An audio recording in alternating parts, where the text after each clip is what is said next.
Bienvenidos. A un nuevo capítulo de diseño para todos. En esta oportunidad vamos a hablar de React Context. Cuando tenemos una aplicación React que tiene una alta cantidad de componentes armados en una jerarquía, solemos tener un componente raíz que maneja un estado con diferentes atributos y funciones de actualización.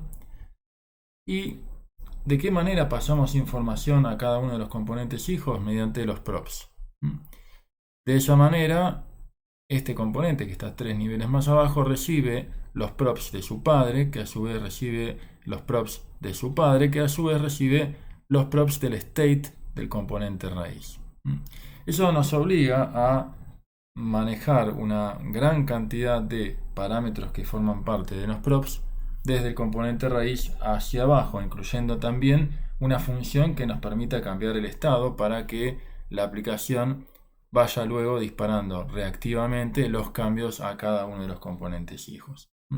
Es decir, esta técnica es perfectamente viable, pero no obstante lo que produce es una cierta incomodidad de tener una gran cantidad de atributos que forman parte del estado de nuestro componente raíz y que tienen que ser diseminados sí o sí mediante props. Y a medida que nuestra aplicación crece, la cantidad de elementos que forman parte del estado principal y que se transmiten mediante los props a cada uno de los componentes empieza a crecer y se transforma en algo engorroso. Y aquí surge el concepto de React Context como una memoria compartida, es decir, un lugar donde nosotros vamos a definir un estado y funciones de actualización de dicho estado, y ese contexto lo vamos a compartir entre distintos componentes, no importa qué lugar de la jerarquía ocupen. Y el ejemplo que vamos a utilizar como excusa para desarrollar una aplicación con React Context es este. Tenemos un contador con un botón para incrementar y otro para bajar el valor del contador.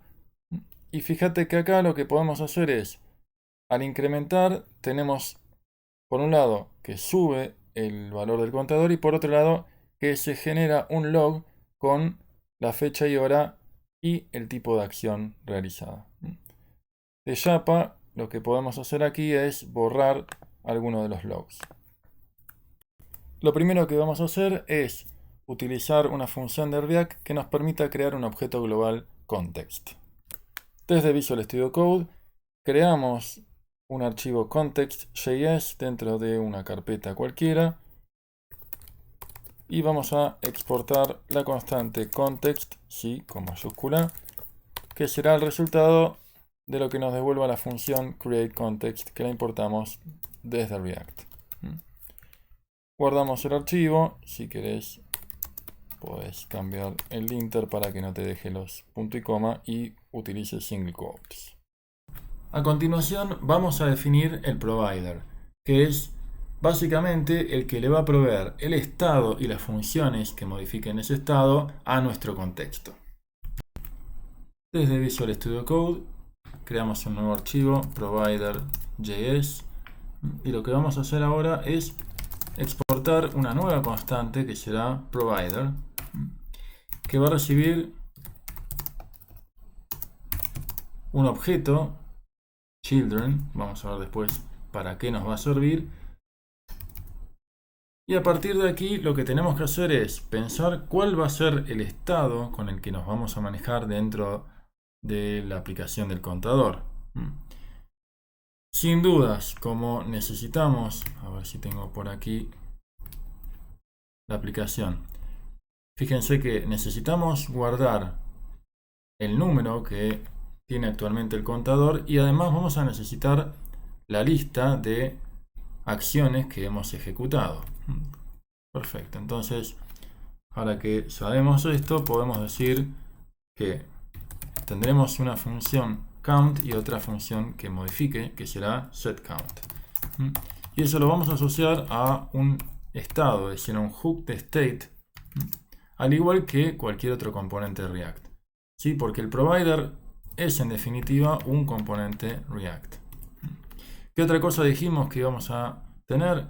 la lista de los logs. Entonces nuevamente tendremos logs y setLogs como parte de un useState que comenzará con una definición de una lista vacía. Perfecto, tenemos definido el estado. Ahora, nosotros podríamos publicar ese mismo estado a los componentes de React, de manera que cuando tengamos que cambiar el contador, o sea, el incremento podría ser responsabilidad del contador que definamos acá, ¿no? O sea, este botón más podría ser un setCount de count más 1 y este botón podría ser setCount de count menos 1, ¿sí? No obstante, nosotros queremos tener cierto encapsulamiento del estado, entonces lo que vamos a hacer aquí es definir una función de incremento y otra de decremento. ¿Dónde lo vamos a definir? En un objeto value, que vamos a ver que luego va a ser el que vamos a utilizar para publicarlo como resultado de esta función, de este componente provider, ¿no? O sea, este provider, como todo componente React, termina resultando en una función que devuelve un componente de React, ¿no? Un JSX, ¿no? JSX. Entonces, bueno, ya escribámoslo para que quede bien claro lo que vamos a hacer. Que lo que vamos a devolver es un componente que en este caso se llamará context.provider y lo que vamos a estar publicando es el valor que estaremos definiendo aquí, ¿sí? Entonces, este provider va a ser el que va a permitir encerrar nuestros componentes dentro del contexto, ¿no? Entonces, esta propiedad children que recibimos acá serán todos los componentes hijos de nuestro contexto que van a poder trabajar todos con esa memoria compartida que dijimos anteriormente. Entonces, acá lo que vamos a hacer es dejar abierta la posibilidad de que todos los componentes hijos, que en nuestro caso después vamos a ver que son este que se llama contador y este que se llama log contador, serán hijos de este provider que va a proveer justamente el estado sobre el cual van a trabajar los componentes y las funciones de actualización de ese estado. Para que vaya quedando un poquito más claro qué significa publicar el estado, ¿no? Publicar el estado significa que queremos decirle que count y logs deberíamos poder acceder, ¿no? O sea, recordemos que esto es lo mismo que hacer esto, ¿no? Queremos tener una propiedad count dentro de este objeto valor que publique el número que tiene actualmente el contador. De la misma manera que logs va a tener la lista de todos los logs de acciones que fuimos ejecutando. Por otra parte, ¿qué es lo que necesitamos hacer? Bueno, funciones que produzcan efecto sobre el estado. ¿Cuáles serían esas funciones? Por supuesto que van a ser increment y decrement. ¿Qué es lo que haría increment? Bueno, no es la gran cosa lo que va a hacer, ¿no? Simplemente hará un setCount de count más 1, mientras que decrement hará un setCount de count menos 1. Después nos falta hablar de, bueno, qué va a pasar con los logs, ¿no? Pero inicialmente dejémoslo así vacío. Y ya tenemos una primera aproximación a lo que sería el provider. Continuamos hablando del resto de los conceptos para hacerlo de manera iterativa e incremental, cómo lo vamos a aplicar dentro de este contador. Entonces, lo que acabamos de hacer es definir un objeto value que va a exponer tanto el estado como las funciones que nosotros queremos que se puedan utilizar por parte de los componentes hijos que van a ser incluidos dentro de este contexto.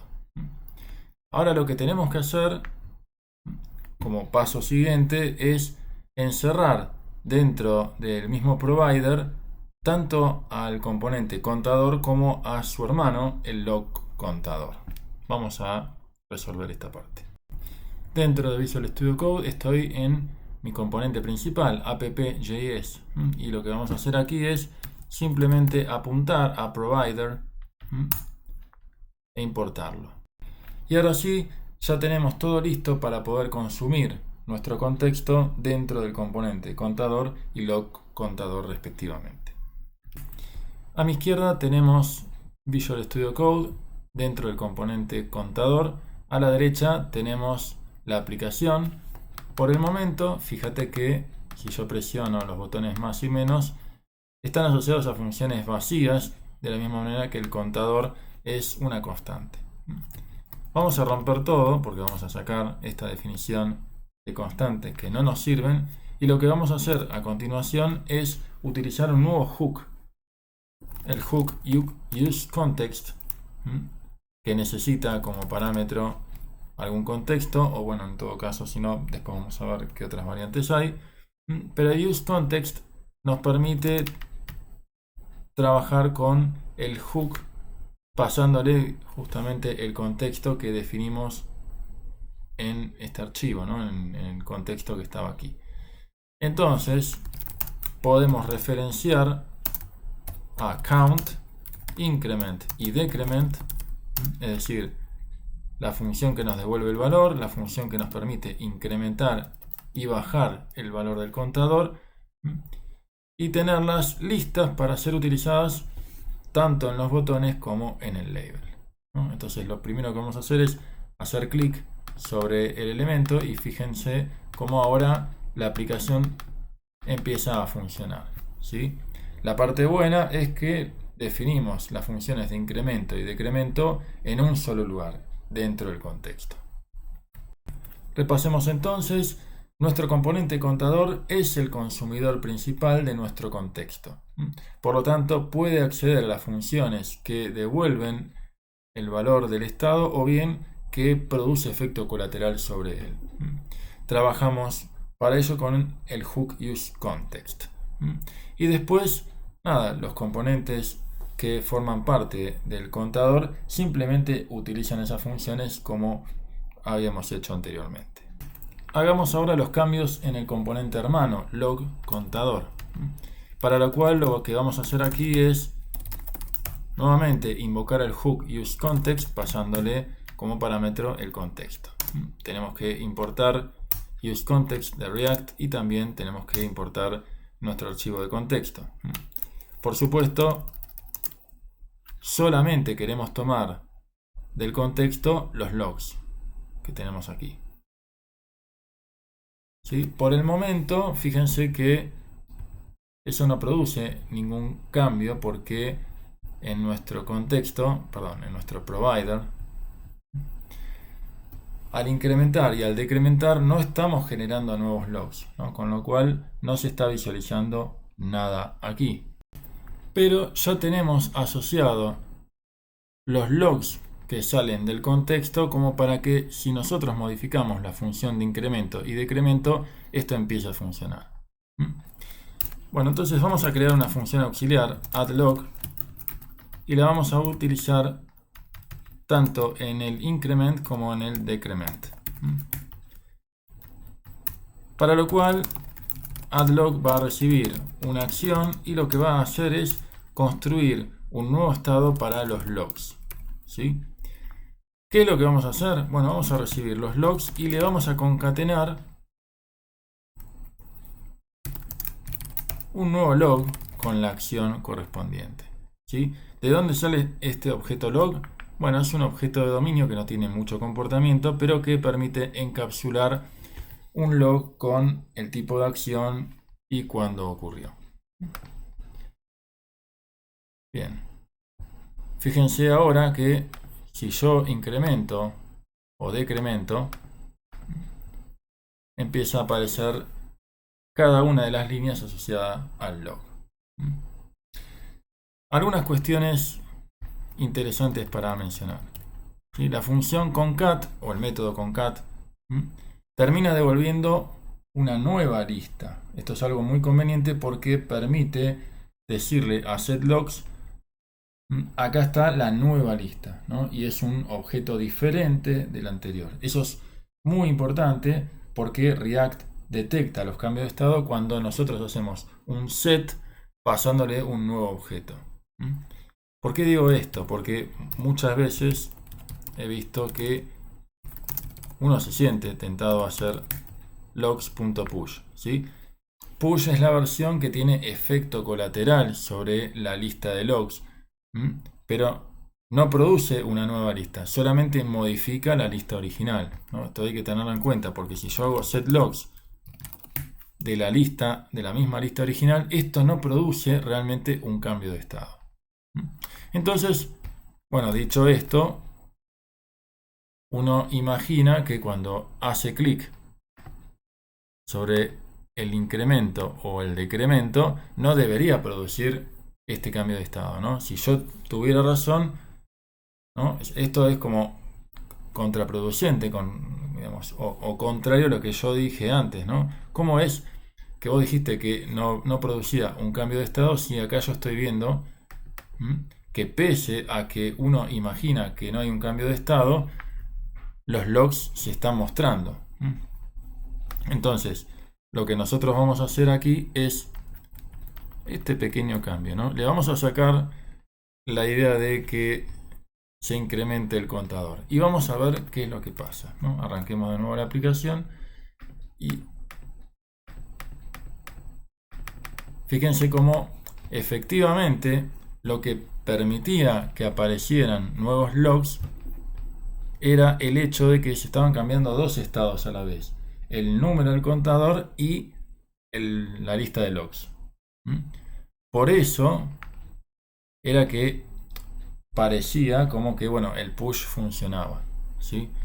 Pero lo que pasa es que si yo no genero una nueva copia de la lista, para React no hay un cambio de estado, ¿no? Y por lo tanto no se vuelve a renderizar el componente, no detecta cambio de estado en el componente y no habrá ningún tipo de cambio en nuestro componente. Fíjense que, por el contrario, si yo genero una copia de la lista, bueno, lo primero que aparece acá es que todo ese estado que estaba por el momento oculto sin renderizar se activa. Vamos a reiniciar nuevamente la aplicación y ahora fíjense cómo cada vez que yo presiono el botón, por supuesto que el número no se está actualizando porque yo lo comenté, pero fíjense acá como la lista de logs sí se va actualizando perfectamente, ¿no? Porque yo estoy generando una copia. De la misma manera va a ocurrir si utilizamos la función de concatenación aquí, ¿no? Reiniciemos la aplicación, ¿no? Y la función de concatenación nos garantiza que al crear un nuevo objeto lista, eso dispara los cambios de estado en el componente de log contador. Volvamos a poner el set count aquí. Cualquiera de estas dos opciones funciona, pero hay que tener en cuenta eso, ¿no? Que si utilizamos una función que produce un efecto colateral sobre el elemento que estamos modificando, tenemos que generar una copia. Si es una lista, puede ser mediante este pequeño cambio. Si es sobre un objeto, bueno, quizás tengamos que hacer un object assign para poder conservar el comportamiento. Eso dependerá de cada uno de los casos, ¿no? Reiniciemos nuevamente la aplicación y fíjate acá cómo funciona perfectamente. Una pequeña digresión que me gustaría hacer aquí, y es que createContext permite definir valores por defecto en el caso en el que no tengamos un provider. Por ejemplo, aquí podríamos definir una propiedad count en 10, una función increment que haga, por ejemplo, console info hola, y una función decrement vacía. Podría haberlo hecho un poquito más elaborado, pero la verdad es que no quería agrandar demasiado el ejemplo, ¿sí? Esta función createContext, en la cual le pasamos este objeto, bueno, no tiene por el momento ningún efecto sobre la aplicación que nosotros estamos trabajando, porque el provider pisa los valores que por defecto le había generado createContext aquí, ¿no? Es decir, el objeto context como estaba definido, ¿no? O sea, cuando yo defino este provider con un value que tiene una función count, otra increment y otra decrement, bueno, eso evidentemente pisa cualquier definición que yo pueda hacer. Ahora bien, si creamos un fragment y ubicamos por el momento aquí el provider, pero, ponemos al contador por fuera del provider, fíjense ahora lo que está pasando aquí, ¿no? Incluso voy a poner acá la posibilidad de que veamos la consola. Cada vez que yo presiono el botón más, me está saludando. Queremos implementar la eliminación de un log en particular. Para lo cual, fíjate acá que tenemos un botón dentro del componente logDiv que llama a una función deleteLog, pasándole el log que queremos eliminar. ¿Sí? Estamos dentro de un componente hijo del log contador. Con lo cual, algo que tendríamos que hacer es, si tuviéramos un componente dentro de app, fíjate que app tendría que pasarle como prop parte del estado al log contador, ¿no? Y una función que además permita eliminar el log y recibirlo dentro del log contador y pasárselo también como prop al logDiv. ¿Sí? Esto es la desventaja de la que nosotros estábamos hablando al comienzo del video. En lugar de eso, lo que vamos a hacer aquí es pedirle que deleteLog salga del contexto. Y eso lo hacemos de esta manera, ¿sí? Le pedimos a deleteLog, de la misma manera que usamos antes el contexto aquí,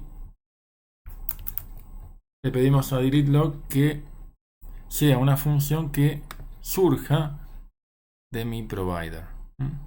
Y aquí tenemos que implementar, por el momento esto no va a hacer nada, fíjense, porque la función está sin implementar. Pero lo que vamos a hacer es quedarnos con todos los logs que no sean el log a eliminar.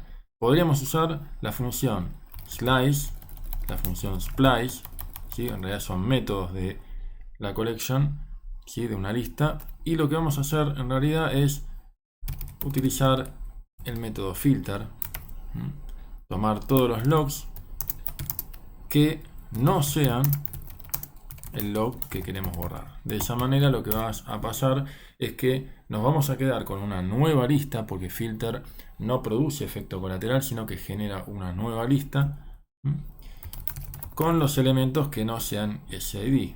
Entonces, ¿qué es lo que vamos a hacer ahora? Setearle como estado la nueva lista de logs que no incluyen al que quisimos borrar. Entonces ahora sí, cuando hacemos clic, fíjense que desaparece el log, ¿sí?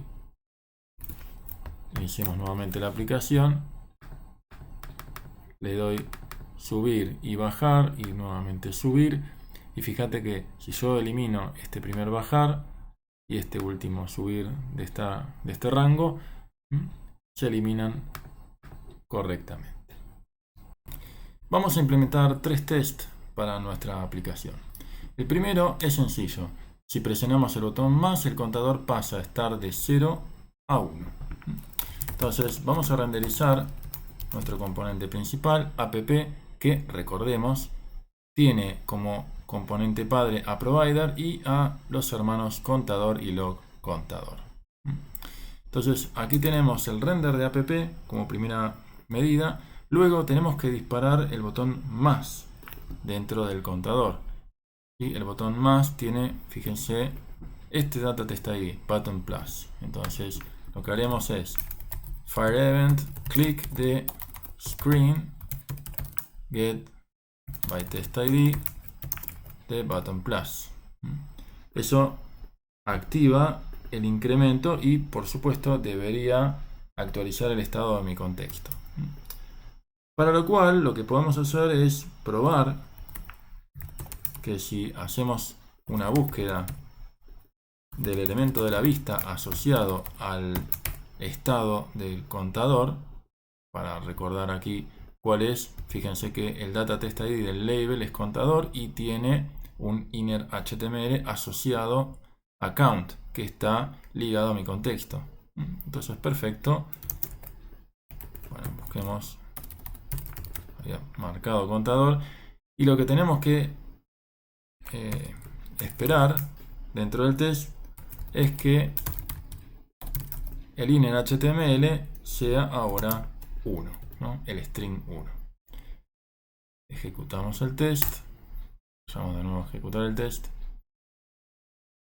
y ahora sí pasa satisfactoriamente. Bueno, vayamos nomás al segundo test.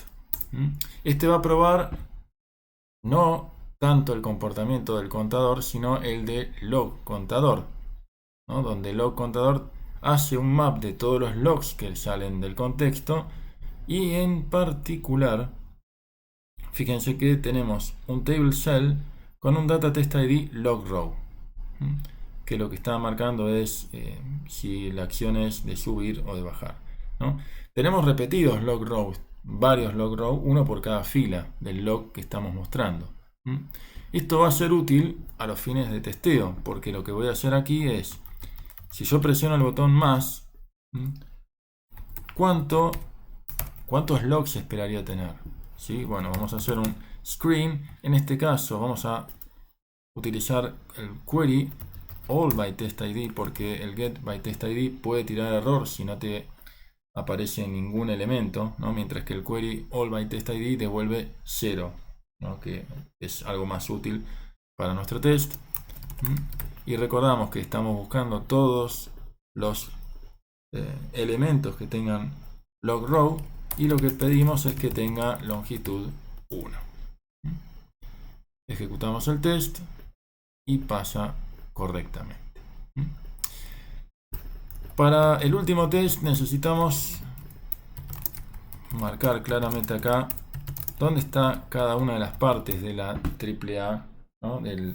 La diferenciación entre qué es lo que estoy haciendo en el arrange, qué voy a hacer en el act y qué voy a hacer en el assert, ¿no? Lo que yo quiero es testear el delete log de log contador. Para lo cual voy a renderizar la aplicación, y este test, esta expectativa no la necesito, pero sí lo que voy a hacer dentro de la range de mi test es disparar un incremento, podría ser un decremento, da lo mismo. Lo importante es que yo necesito generar un log como parte de la range, ¿no? Entonces, de esta manera ya tengo un log. ¿Qué sigue a continuación? Bueno, lo que necesito ahora es disparar el evento que borra el log, ¿no? Para lo cual voy a hacer un get by test ID, ¿no? Y lo que necesito ver es cuál es el data test ID de mi botón. Fíjense que es button underscore delete log underscore y el ID del log, ¿sí? Entonces, lo que vamos a hacer aquí es lo siguiente: tenemos que guardarnos el último índice del log para poder saber cuál va a ser el data test ID asociado, ¿no? Por supuesto, esto va a tirar error, porque lo que necesitamos como parte de la range es saber cuál es el último log. Podríamos suponer que es 0, sí, sin duda debería ser 0, pero lo más sensato es pedírselo al log, porque fíjense que tengo aquí un método estático que me devuelve el valor de last index, ¿sí? Que, bueno, no era 0, era 1. Así que hice bien en pedírselo al log, ¿sí? Entonces, inicialmente es 1, y cada vez que se genera un nuevo log, yo voy incrementando este índice, principalmente por motivos de test, ¿no? Algo que no puedo hacer es utilizar log get last index acá, porque acá siempre me va a devolver el índice más 1, ¿no? Es decir, el último índice de verdad, ¿no? Una vez que yo ya disparé el botón de incrementar, ¿no? Es decir, lo que me va a devolver acá es log get last index 2 en lugar del que le correspondería, ¿sí? Bueno, incluso fíjense que como es un método estático y nunca reiniciamos el estado del log, en este momento estamos en last index es igual a 4. Bien, entonces volvamos otra vez a last index. Fíjense que ahora el test vuelve a pasar, ¿sí? Pero todavía falta el assert, ¿no? O sea, lo que hicimos hasta ahora fue renderizar la aplicación, disparar un incremento, de esa manera ya tenemos un log, lo mandamos a borrar. ¿Qué es lo que nos faltaría? Bueno, tendríamos que esperar que la cantidad de elementos log row sea exactamente 0. Para lo cual, bueno, tiremos un enter y veamos a ver si pasa el test. Oh, qué bueno, pasa el test. Así que terminamos satisfactoriamente nuestros test de frontend. Repasemos que para nuestros test de frontend lo único que tuvimos que hacer es renderizar un componente que tuviera al provider como el elemento raíz. Y así llegamos al final de un nuevo video. Espero que te haya gustado y nos vemos próximamente.